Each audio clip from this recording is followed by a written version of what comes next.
اور نہ چاہتے ہوئے وہ ایسے انحراف کا شکار ہو چکے ہیں، وہ بدعت ایجاد کر چکے ہیں، وہ تحریف کا باعث بن چکے ہیں، پس قرآن و سنت کے خلاف کسی نظریے کو قائم کر چکے ہیں، کسی عمل کی بنیاد رکھ چکے ہیں، اور اس نظریے اور عمل کے پیچھے در واقع ان کی ناواقفیت شامل ہے۔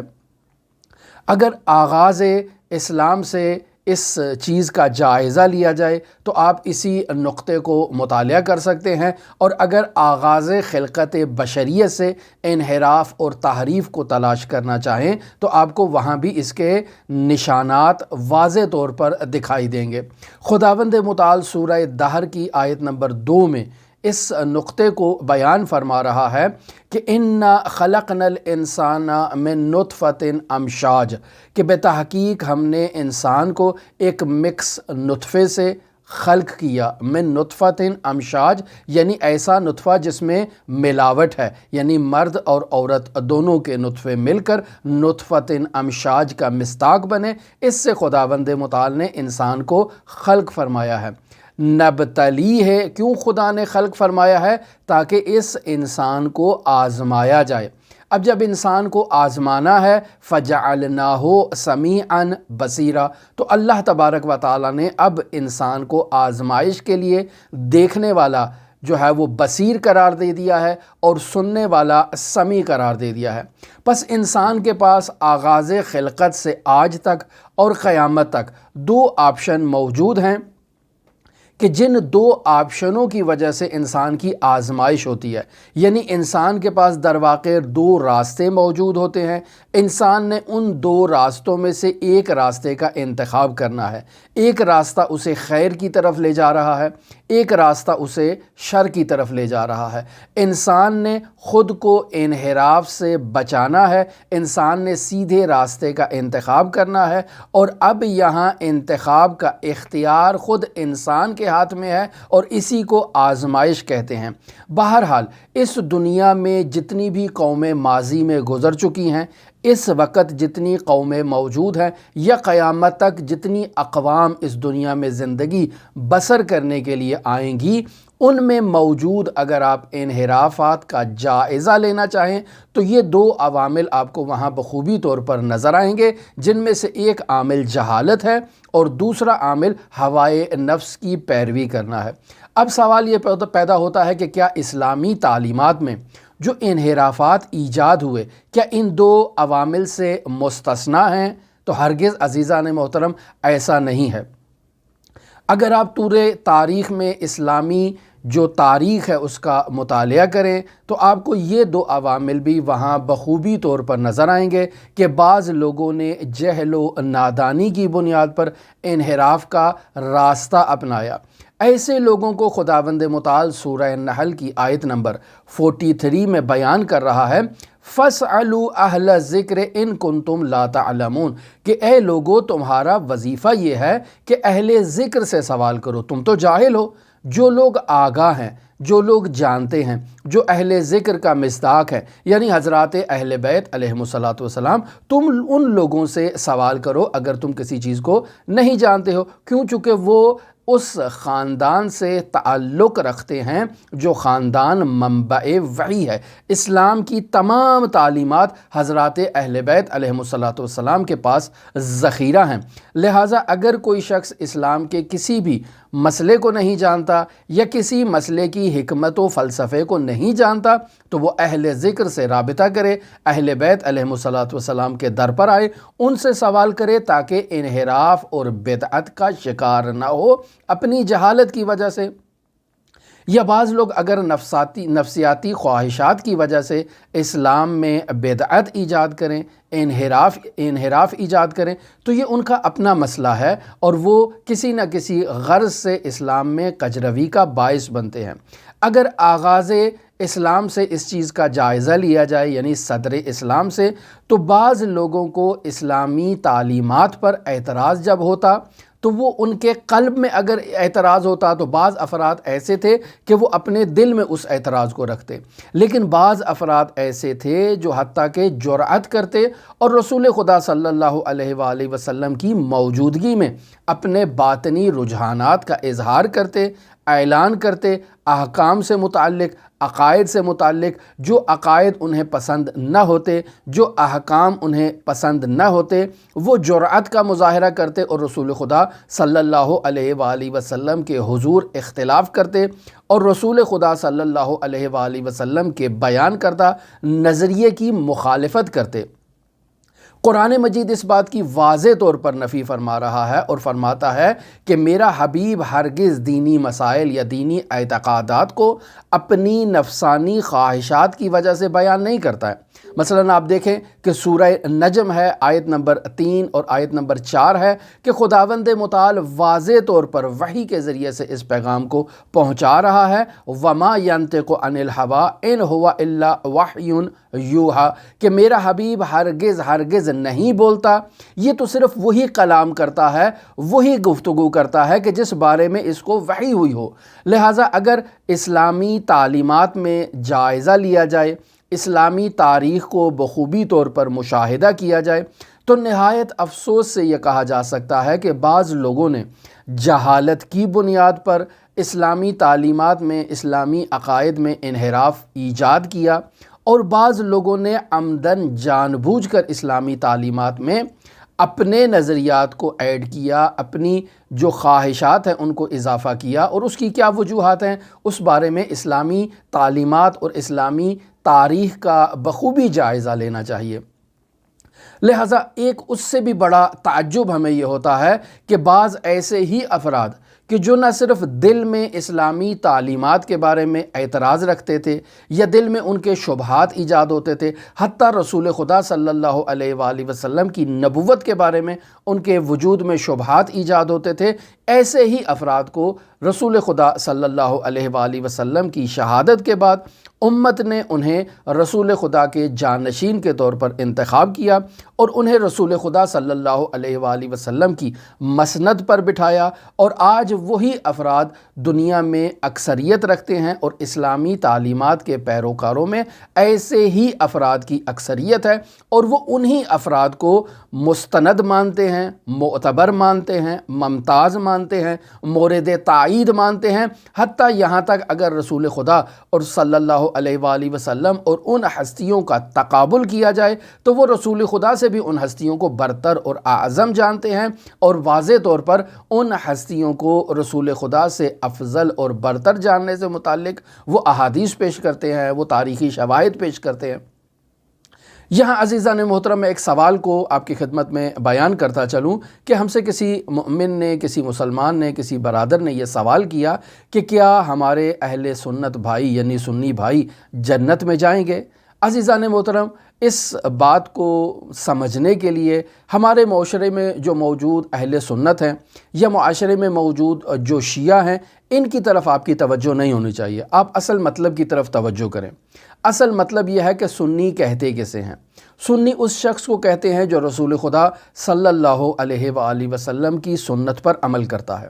شیعہ کسے کہتے ہیں؟ شیعہ اسے کہتے ہیں جو رسول خدا صلی اللہ علیہ وآلہ وسلم، امیر المؤمنین اور حضرات اہل بیت علیہم الصلاۃ والسلام کی پیروی کرتا ہے، ان کے نقش قدم پر چلتا ہے۔ اب یہاں محب کسے کہتے ہیں؟ محب اس شخص کو کہتے ہیں جو رسول خدا صلی اللہ علیہ وآلہ وسلم سے محبت کرتا ہے، امیر المؤمنین سے محبت کرتا ہے، رسول خدا صلی اللہ علیہ وآلہ وسلم کے اہل بیت اور ان کے جانشینوں سے محبت کرتا ہے، اپنے قول اور اپنے فعل میں اپنی رائے کو مقدم نہیں کرتا بلکہ رسول خدا صلی اللہ علیہ وآلہ وسلم کی بیان کردہ تعلیمات کے مطابق عمل کرتا ہے، رسول خدا صلی اللہ علیہ وآلہ وسلم کی تعلیمات پر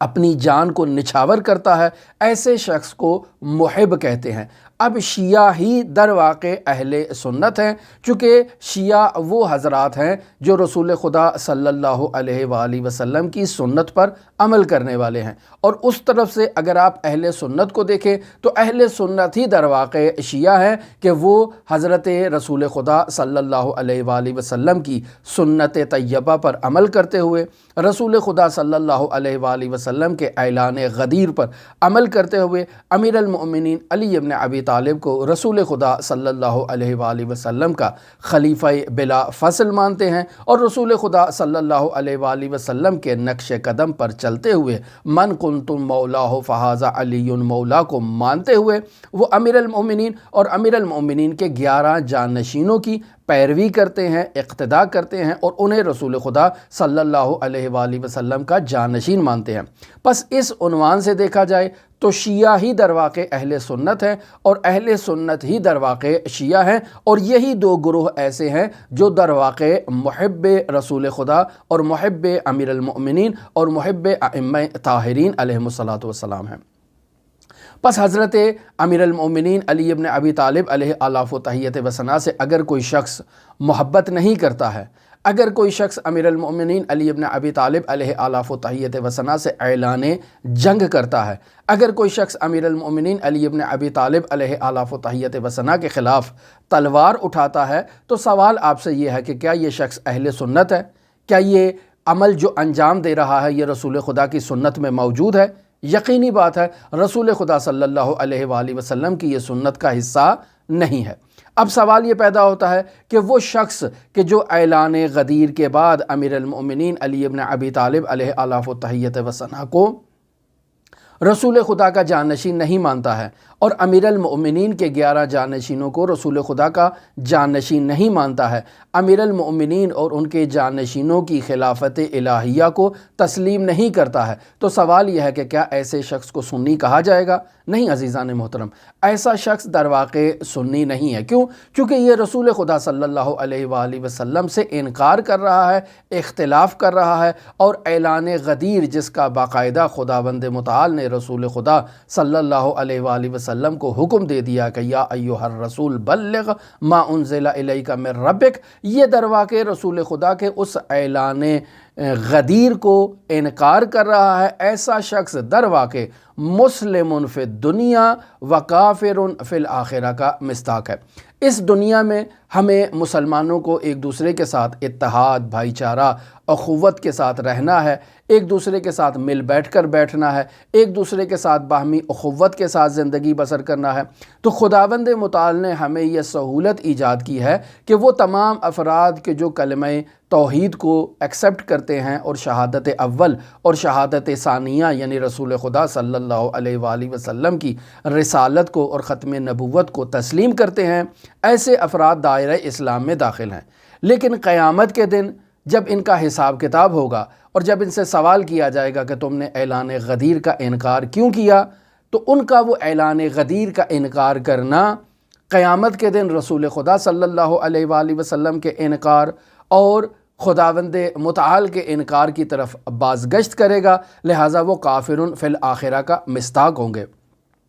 لیکن یہاں بھی معیار وہی ہے کہ انہوں نے غفلت نہ کی ہو، انہوں نے ہوائے نفس کا شکار نہ ہوئے ہوں۔ اگر وہ ہوائے نفس کا شکار ہوئے ہیں، اگر انہوں نے غفلت کی ہے اور غفلت میں بھی عمد درکار ہے، جان بوجھ کر انہوں نے تحقیق نہیں کی ہے، تو عزیزان محترم ایسے افراد کی بازگشت اسی عنوان سے ہوگی کہ وہ مسلم فی الدنیا و کافر فی الآخرہ کا مصداق ہے۔ لیکن ایک شخص نے تحقیق کی ہے، جستجو کی ہے، لیکن اسے ایسے شواہد نہیں نظر آئے، تو اسے موقع دیا جائے گا کہ یہ حضرت سید الاوصیاء امیر المؤمنین علی ابن ابی طالب علیہ آلاف و تحیت و ثنا کی ولایت اور خلافت بلا فصل کو ایکسیپٹ کرے، وگرنہ اس دنیا میں جتنے بھی اعمال ایک ایسا شخص جو بغض اہل بیت رکھتا ہو، بغض علی ابن ابی طالب رکھتا ہو، اس کے اعمال اس کے منہ پر دے مارے جائیں گے۔ لہٰذا ایک شخص اہل بیت سے محبت رکھتا ہے، علی ابن ابی طالب سے محبت رکھتا ہے، رسول خدا صلی اللہ علیہ وآلہ وسلم اور ان کے جانشینوں سے محبت رکھتا ہے، لیکن حقیقت اس کے وجود تک نہیں منکشف ہوئی ہے اور وہ حقیقت تک نہیں پہنچا ہے، لہٰذا وہ شخص اس واقعیت تک نہیں پہنچا کہ رسول خدا صلی اللہ علیہ وآلہ وسلم کی شہادت کے بعد خلافت الہیہ کا آغاز ہوا کہ جس کا اعلان غدیر میں ہوا اور امیر المومنین خلیفہ بلا فصل ہیں۔ یہ اس تک حقیقت نہیں پہنچی ہے، لہٰذا ایسے شخص کو موقع دیا جائے، ایسے شخص کو حقیقت تک پہنچنے کے لیے ایک راستہ دیا جائے۔ عزیزان محترم، یہاں وہ سوال بھی آپ کی خدمت میں بیان کر دوں کہ وہ افراد جو اس دنیا میں طہارت اور نجاست کا خیال نہیں رکھتے ہیں، پاکیزگی کا خیال نہیں رکھتے ہیں، جو افراد اسلامی احکام کی پیروی نہیں کرتے ہیں، نماز کو اہمیت نہیں دیتے ہیں، زکوٰۃ و خمس کو اہمیت نہیں دیتے ہیں، نماز کو اور جمعے کو اہمیت نہیں دیتے ہیں، کیا ایسے افراد شیعہ ہیں؟ کیا ایسے افراد کے لیے یہ کہا جا سکتا ہے کہ یہ امیر المؤمنین کے پیروکار ہیں، یہ رسول خدا صلی اللہ علیہ وآلہ وسلم کے پیروکار ہیں؟ یہاں آپ خود قضاوت فرمائیں اور خود اس سوال کا جواب تلاش کریں کہ کیا اہل سنت جنت میں جائیں گے؟ جی ہاں عزیزان محترم، اہل سنت ہی در واقع شیعہ ہیں اور شیعہ ہی در واقع اہل سنت ہیں، لہٰذا جس قدر انسان میں خلوص پایا جائے گا، وہ شخص مخلص جو اہل بیت سے محبت کرتا ہے، جو امیر المؤمنین سے محبت کرتا ہے، لیکن اگر اس تک پیغام درست انداز میں منتقل نہیں ہوا، اس نے تحقیق بھی کی لیکن تحقیق کے بعد اسے سیدھا راستہ نظر نہیں آیا، تو خداوند متعال پر لازم ہے کہ اسے سیدھا راستہ دکھانے کے لیے خداوند متعال ہدایت کا سبب فراہم کرے۔ اب عزیزان محترم، میں آپ کی خدمت میں ایک اور مقدمہ، یہ سوال کا جواب آپ کی خدمت میں کمپلیٹ کیا، اب ایک مقدمہ پیش کرتا ہوں۔ تاریخ اسلام میں اور اسلامی تعلیمات کا اگر بخوبی جائزہ لیا جائے تو حج کی 3 اقسام ہمارے سامنے اسلامی تعلیمات میں ملتی ہیں۔ ایک حج تمتع ہے۔ حج تمتع ایسے افراد کے لیے ہے اور ایسے افراد کا وظیفہ ہے کہ جن کا وطن مکہ سے 48 میل کے فاصلے پر ہے، یعنی 78 کلومیٹر کا فاصلہ ہے ان کے وطن سے اور مکہ کے درمیان۔ یہ لوگ جب حج کے لیے جائیں گے تو ان کا وظیفہ یہ ہے کہ یہ حج تمتع کو انجام دیں۔ حج تمتع میں حج سے پہلے عمرہ انجام دینا ہوتا ہے جسے عمرہ تمتع کہا جاتا ہے۔ یہ افراد وہاں حج کے لیے جائیں گے، وہاں جا کر پہلے عمرہ تمتع کو انجام دیں گے، پھر اس کے بعد یہ احرام کی حالت سے باہر آئیں گے، محل ہوں گے، اور پھر اس کے بعد دوبارہ جب حج کے ایام آئیں گے تو یہ افراد حج کو انجام دیں گے۔ یہ ہے حج تمتع۔ ان افراد پر قربانی کرنا بھی واجب ہے۔ حج کی دوسری قسم ہے جسے حج افراد کہتے ہیں۔ یہ ایسے افراد کا وظیفہ ہے کہ جن کا وطن مکہ سے 48 کلومیٹر سے ان کا فاصلہ جو ہے وہ کم ہے۔ ایسے افراد پر حج افراد واجب ہوتا ہے۔ ان افراد پر قربانی واجب نہیں ہے۔ یہ حج پہلے انجام دیں گے اور پھر حج کے اعمال کو مکمل کرنے کے بعد دوبارہ یہ عمرہ انجام دیں گے۔ اب یہ بھی احتمال پایا جاتا ہے کہ یہ ممکن ہے عمرہ جو انجام دیں یہ اس ماہ ذی الحج میں انجام نہ دیں، ماہ ذی الحج کے بعد جو مہینہ آ رہا ہے اس میں عمرہ کو انجام دیں، یہ وہاں بیٹھے رہیں، خانہ خدا کی زیارت کرتے رہیں، وہاں تعقیبات کرتے رہیں، لیکن یہ محرم نہیں ہیں، احرام کی حالت سے باہر نکل چکے ہیں، پس ان کا پہلے حج ہے اور حج کے بعد یہ جو ہے وہ محل ہوئے ہیں اور پھر کچھ عرصے کے بعد انہوں نے عمرہ انجام دیا ہے، لہٰذا ان کا حج حج افراد کہلائے گا۔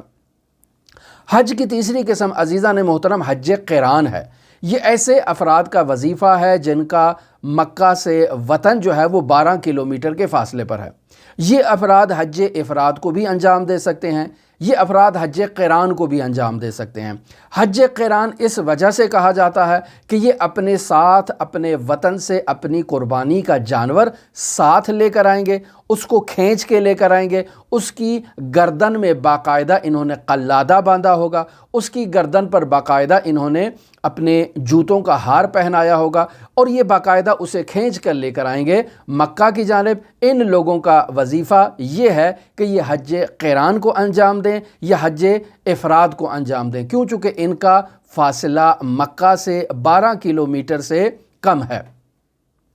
اب عزیزان محترم ہم اس مدعا کی طرف آتے ہیں کہ حج سے متعلق رسول خدا صلی اللہ علیہ وآلہ وسلم نے کتنے حج کیے، یہ ہمارا موضوع گفتگو نہیں ہے۔ ہمارا موضوع گفتگو یہی ہے کہ اسلامی تعلیمات میں بعض ایسے موارد آتے ہیں جہاں لوگوں کو رسول خدا صلی اللہ علیہ وآلہ وسلم کی تعلیمات پر بس اوقات اعتراض ہوتا ہے، ان کے دل میں ہوتا ہے۔ بعض لوگ ایسے ہیں جو جرأت کا مظاہرہ کرتے ہیں اور رسول خدا صلی اللہ علیہ وآلہ وسلم کے حضور اپنے اعتراض کا اعلان کرتے ہیں۔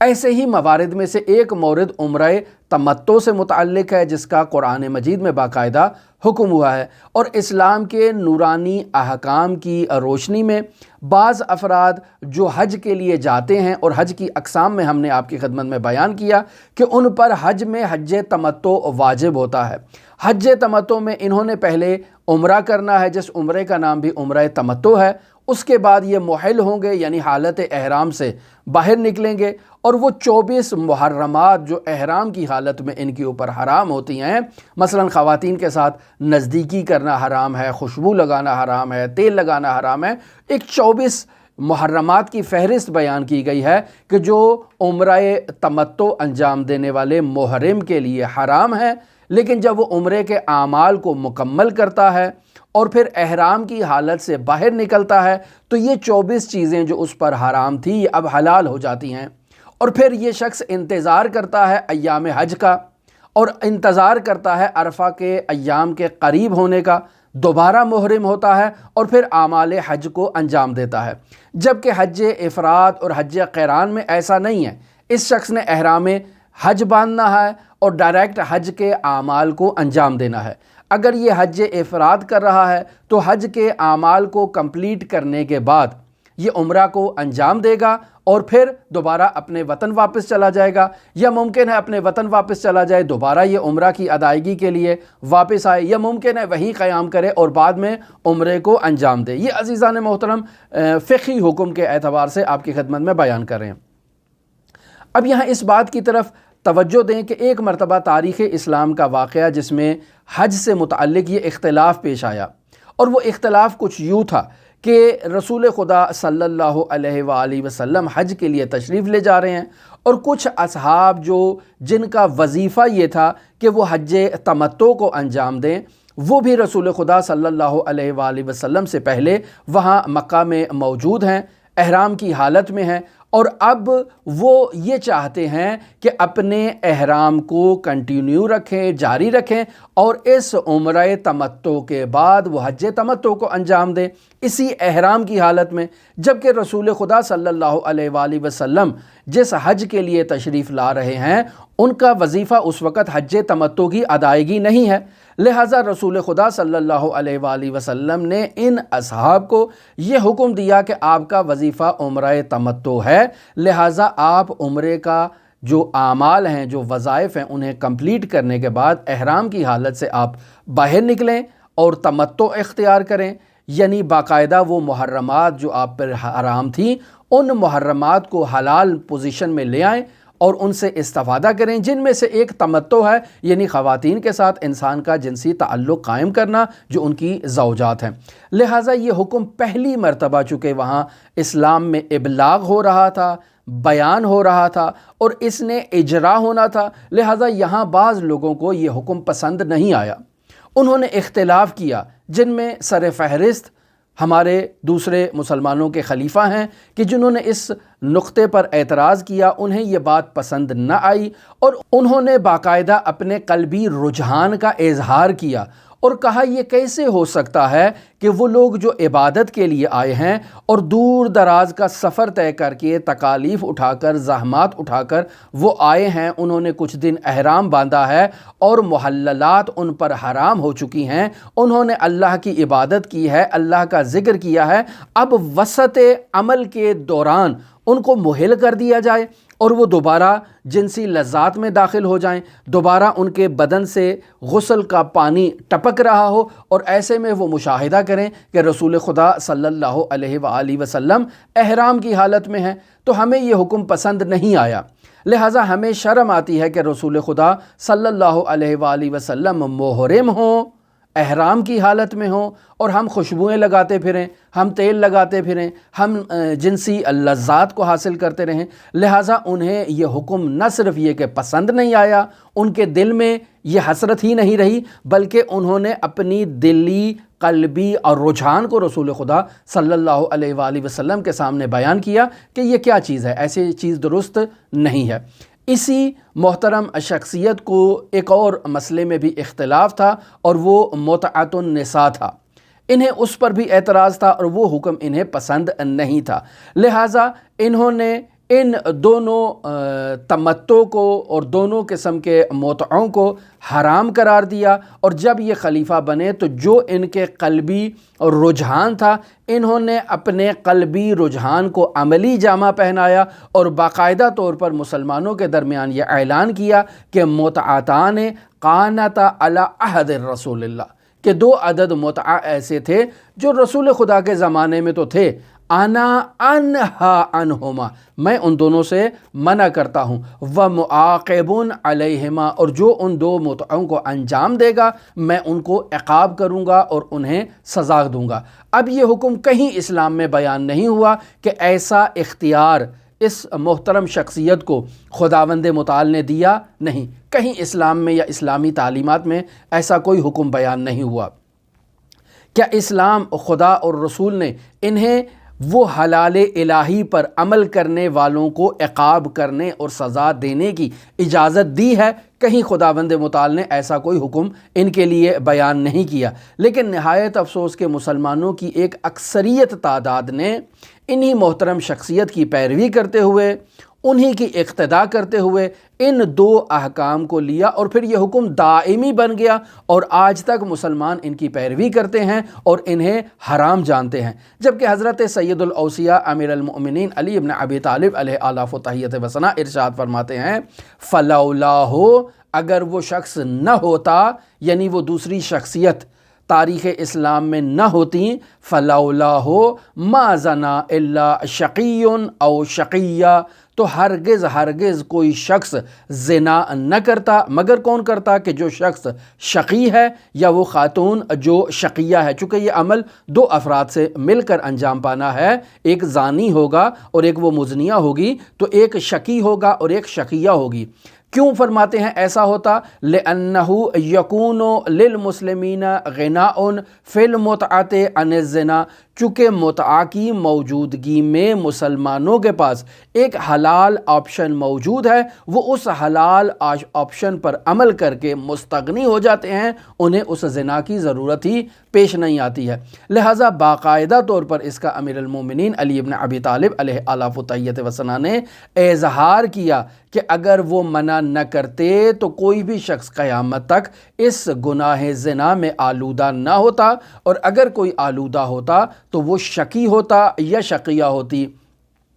اب آپ اس بات پر توجہ دیں کہ اگر یہ طرز عمل باقی رہتا، یعنی یہ 2 متعے جو رسول خدا صلی اللہ علیہ وآلہ وسلم کی حیات طیبہ میں موجود تھے، باقی رہتے، تو آج مسلمانوں کے درمیان موجود جو انحرافات ہیں، جو کجرویاں ہیں، جو معاشرتی مسائل پیش آ رہے ہیں زنا اور اس قسم کی مسائل سے، وہ خود بخود حل ہو جاتے۔ اور آپ دیکھیں کہ اس قدر اس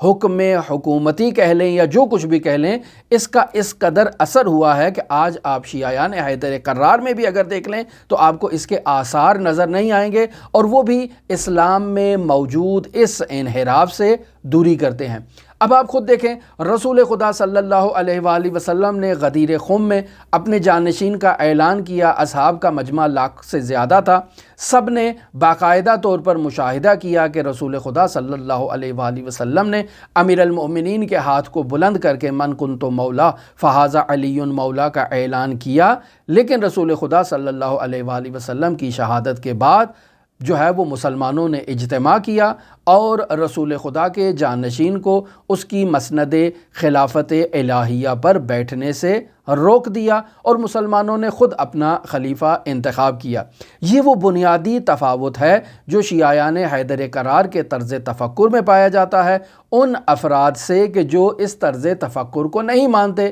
اسی وجہ سے شیعوں کو رافضی کہا جاتا ہے کہ انہوں نے رفض کیا اس خلافت سے، انہوں نے اعراض اور دوری کی اس خلافت سے کہ جس خلافت کی باغ دوڑ اور جس کی داغ بیل خود سقیفہ کے میدان میں ڈالی گئی تھی۔ اس وجہ سے یہ لوگ رافضی ہیں۔ لہٰذا اگر آپ مذاہب کو دیکھتے ہیں تو اہل سنت کے تمام گروہ جتنے بھی پیروکار ہیں وہ امام جعفر صادق علیہ السلام کے شاگرد فقیہوں کے پیروکار ہیں۔ اگر آپ نے شاگردوں کی پیروی کرنی ہے تو استاد کی پیروی کو نہیں کرتے۔ وہ ہستی کہ جس کے بارے میں کہا جاتا ہے لولا السنتان لہلک النعمان، کہ اگر میرے پاس 2 سال نہ ہوتے کہ جن 2 سالوں میں میں نے جعفر صادق کی شاگردی کی ہے تو نعمان کے لیے ہلاکت یقینی تھی۔ تعجب آور بات یہ ہے کہ نعمان جن 2 سالوں پر افتخار کر رہا ہے، جس ہستی کی شاگردی میں مسلمانوں نے اس ہستی کو ٹھکرا دیا ہے اور 2 سال تحصیل کرنے والے شخص کو فقیہ جان لیا ہے اور اس کی باقاعدہ فقہ کے پیروکار ہیں، اور پھر آگے ان کے شاگردوں کے شاگرد ہیں اور باقی سلسلہ آگے جاری ہے۔ بس عزیزان محترم، یہاں آپ اہل بیت علیہم السلام کی خیرت مندی، دانش مندی، صبر و تحمل کے بے نظیر مظاہرے کو مشاہدہ کریں کہ انہوں نے کیسے رسول خدا صلی اللہ علیہ وآلہ وسلم کی اس دنیا سے رخصت ہونے کے بعد اور دوسرے افراد کے حکمران بننے کے بعد، اور انہوں نے جب اپنے نظریات اسلام میں لاگو کرنا شروع کیے اور احکام اسلامی میں رفتہ رفتہ بدعتیں ایجاد ہونا شروع ہو گئیں، تو اہل بیت علیہم السلام نے کیسے صبر و تحمل کا مظاہرہ کیا، کیسے انہوں نے نہایتی متانت اور نہایتی بردباری کے ساتھ عقائد اسلام اور احکام اسلام کو بیان کرنا شروع کیا۔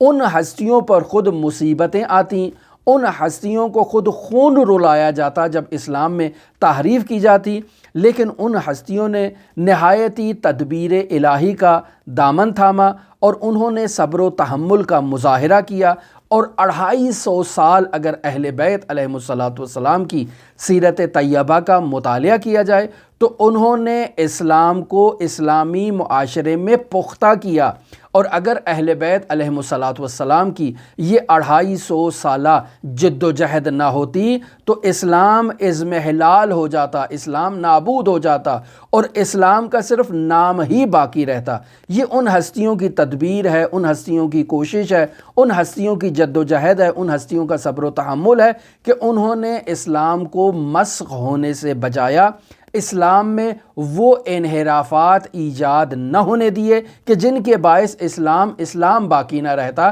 اور اسلام مسیحیت میں تبدیل ہو جاتا۔ بہرحال اگر تاریخ اسلام کا جائزہ لیا جائے تو تاریخ اسلام میں آپ کو ایسے 2 گروہ واضح طور پر نظر آئیں گے۔ ایک گروہ ایسا ہے جنہوں نے عالمانہ، عامدانہ، آگاہانہ طور پر اسلام میں تحریف کی ہے، اور ایک گروہ ایسا ہے کہ جنہوں نے جہل و نادانی کی بنیاد پر اسلامی تعلیمات میں انحراف اور تحریف کو ایجاد کیا ہے۔ عزیزان محترم، یہ تمام گفتگو آیت اللہ مصباح نے اس مطلب کو بیان کرنے کے لیے بطور مقدمہ پیش کی ہے کہ عرفانیات میں تحریف و انحراف کا اگر آپ جائزہ لینا چاہتے ہیں تو جہاں اسلام کی عظیم تعلیمات میں انحراف ایجاد ہو رہا ہے، تحریف ایجاد ہو رہی ہے، اور اسلام کے نہایتی نایاب، عمدہ، بیش قیمت مطالب کو جو ہے وہ تبدیل کیا جا رہا ہے باطل عقائد سے اور اختراعات سے، اور اپنی جانب سے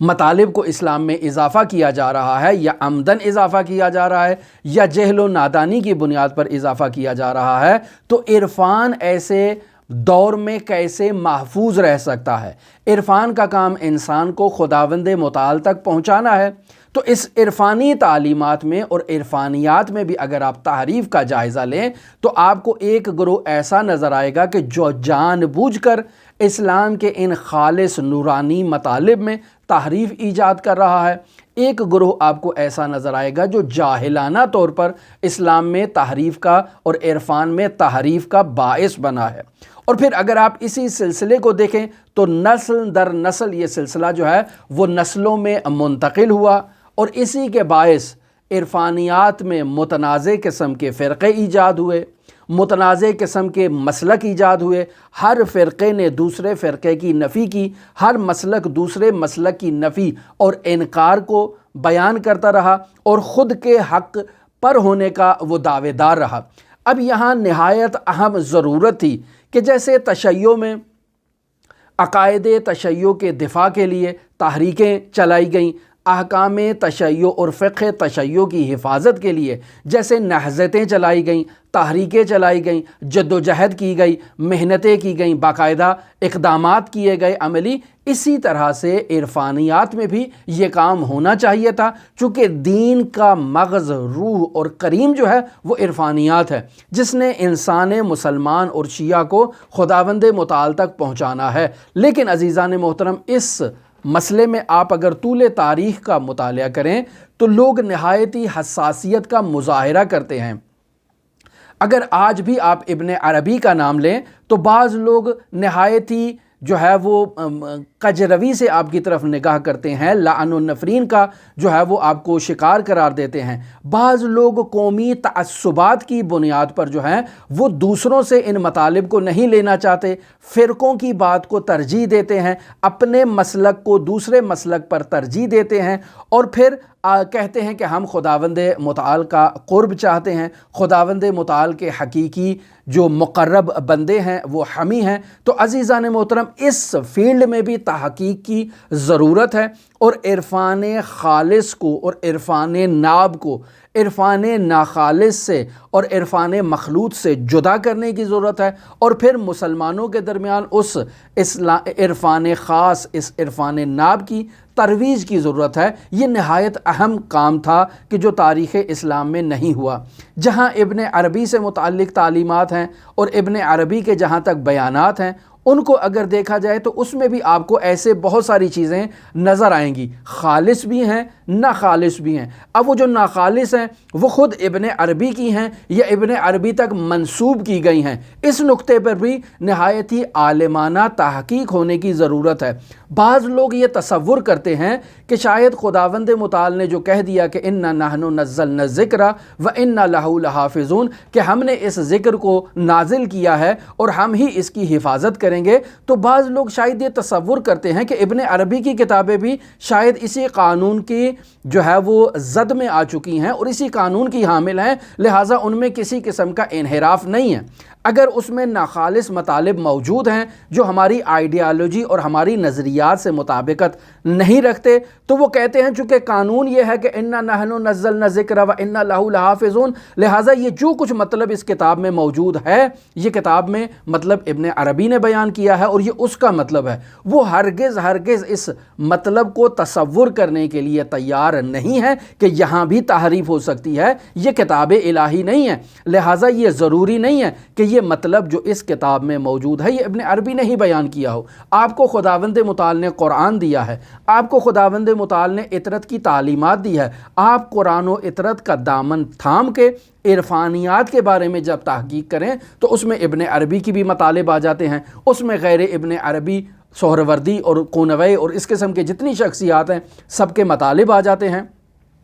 ان مطالب کو آپ قرآن و سنت سے ان کا جائزہ لیں، چونکہ انہوں نے قرآن و سنت سے اخذ کر کے اسے نظری عرفان میں تبدیل کیا ہے، لہٰذا اب ہمارا یہ کام ہے کہ آپ ان کے عرفان نظری کا مطالعہ کر کے اس کو قرآن و سنت پر جو ہے وہ پیش کریں اور وہاں سے درست عرفان کو اخذ کریں اور پھر اسے آگے امت کے سامنے پیش کریں۔ لہٰذا یہاں تک ہم آج اپنی گفتگو کو پایۂ تکمیل تک پہنچاتے ہیں۔ انشاءاللہ ہماری یہ گفتگو آپ کے ساتھ جاری ہے۔ ہماری دعا ہے کہ خداوند متعال ہمیں عرفان ناب محمدی کو سمجھنے کی توفیق عطا فرمائے اور درست قضاوت کرنے کی توفیق عطا فرمائے۔ ہماری دعا ہے کہ خداوند متعال منجی عالم بشریت حضرت صاحب العصر والزمان کے ظہور میں تعجیل فرمائے، ہمیں ان کے اصحاب و اعوان و انصار میں شمار فرمائے۔ آپ تمام عزیزان کے لیے امام الرعوف امام علی ابن موسیٰ الرضا کی نورانی بارگاہ میں نائب الزیارہ بھی ہیں اور دعا گو بھی ہیں۔ اللہم صلی علی محمد و آل محمد